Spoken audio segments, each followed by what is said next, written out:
akaba n'indi ndirimbo yo mu gaturika yajyaga ambwira ngo tuyiririmbe. Ikintu kimbabaza ni uko nyumva baririmba ahantu bashyingura, aririmba ngo nyiribambe ndaje unyakire.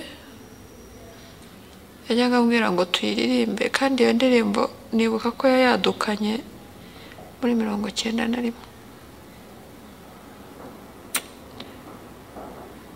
Ariko nyuma aje gupfa nibajije impamvu iyo ndirimbo yajyaga aho twajyaga hose arambwira ngo tuyiririmbe. Twaba twicaye ariko turirimbe ya ndirimbo. Nibuka ko yari yaranayanditse ayiha papa tuzancapira iyi ndirimbo ku mashini ndayikunda.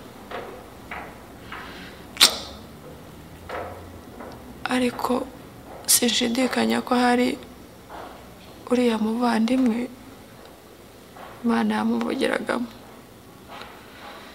Iyo ndirimbo aho yabaga ari hose n'amakuru njya numva yapfuye yari mu kuririmba.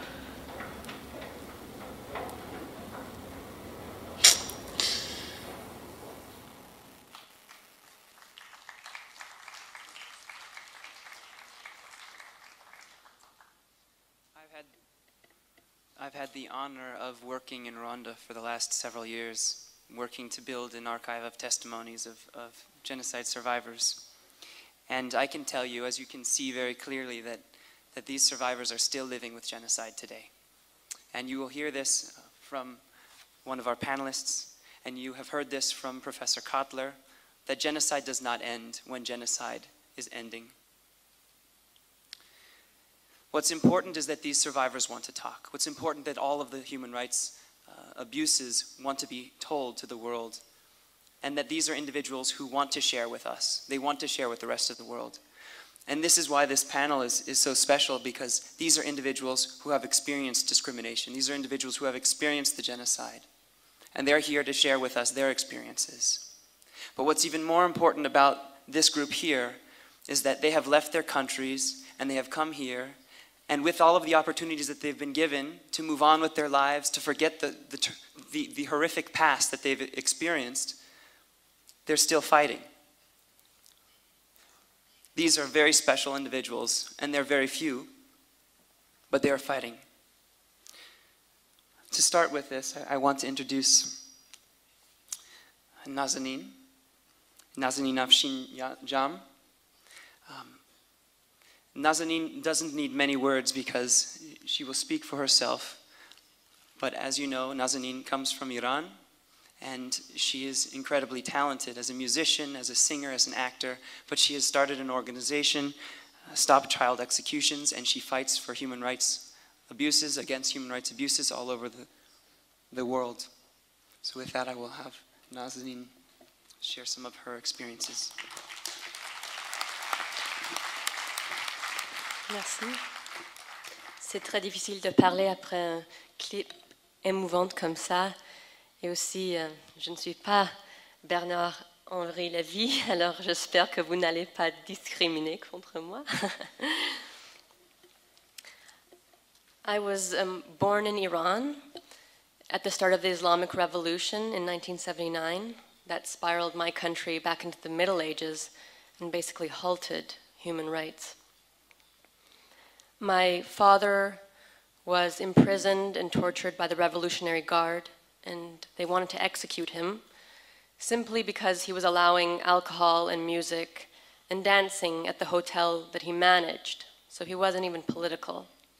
Thankfully, the man who was in charge of giving my father the death sentence got into a car accident that day, and call it luck or call it fate, bought time for my mother to find ways to get him out temporarily, to give him a trial, but obviously he wasn't going to wait for a trial, and he escaped right away to Spain, and our family followed a couple months later, and then we immigrated to Canada, where I've lived ever since.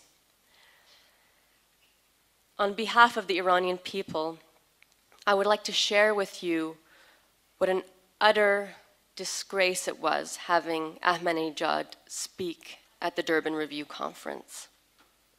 To allow such a bigot who represents a regime of intolerance, to spew hate sentiments is a real shame. And please keep in mind that Ahmadinejad does not represent the people of Iran, nor does his puppeteer Ali Khamenei. Since we do not have much time on this panel called Voices for Victims, I would like to zoom in on one story in particular in order to bring a human face to the legal discrimination that women face in Iran and that act like a symbol for the far greater human rights violations that exist there. I would like to tell you the story about Nazanin Fatehi, a young Kurdish girl in Iran. I first heard about Nazanin when a stranger in Paris had read a small story on her from an Iranian newspaper, and he went online and Googled Nazanin and came on my website by accident, because I share the same name, and he told me about this girl, and he said that he tried to get the story in different newspapers and TV, but no one would pick it up because they said it's not newsworthy enough, that it's too commonplace. Perhaps you'll decide for yourself after I tell you this story whether it is newsworthy. Nazanin was 17 years old at the time when she went shopping with her 15-year-old niece. On their way back home through a park, they were attacked by 3 men who tried to rape them. Now, Nazanin at first screamed for help. No one came to their aid. No one was around. Then she warned the men. She said, "I will stab you if you continue." They continued. She stabbed one of the men's hands. She looked over. She saw the other men on top of her niece. Her niece by then only had some underclothes on. She went back and said, "I'll stab you," and they kept continuing, so she stabbed one of the men in the heart, and he later died in hospital. As a result, she wasn't treated as a victim of attempted rape. She was tried as a first-rate criminal and sentenced to death by hanging. Now, it's not difficult to see the injustice in this story, but just for the sake of analysis of the discriminatory laws that exist, let's break it down. First of all, she was defending herself. Under Sharia law, which is based on Islamic law, it states that you'd need 4 male witnesses in order to justify that a rape was taking place in this kind of scenario. But honestly, when do you have 4 witnesses like that in such a scenario, unless they're part of the action? Had she allowed the rape to take place, she could have still been charged with acts incompatible with chastity and been given 100 lashes. Or had she allowed the rape to take place, she could have been charged with adultery and been sentenced to death by stoning. Now, had the reverse taken place and a man had stabbed a woman, it was unlikely that he would have gotten the death sentence, because under the law, again, under Sharia law, it states that a woman is worth half of a man. So he would have been only taking half of a life. And lastly, she was a juvenile. She was 17. And under the International Covenant on Civil and Political Rights and the Charter of the Rights of the Child, it states that it's forbidden to execute those who've committed an offense under the age of 18. But under Sharia law, which Iran states supersedes all international law, says that a girl is an adult at age 9 and a boy is an adult at age 15, and they're criminally responsible for their actions at those ages. Many injustices. When I heard about this story, I was outraged by the injustice, and I was angry that no media was picking up the story, but I said, maybe there's something I can do.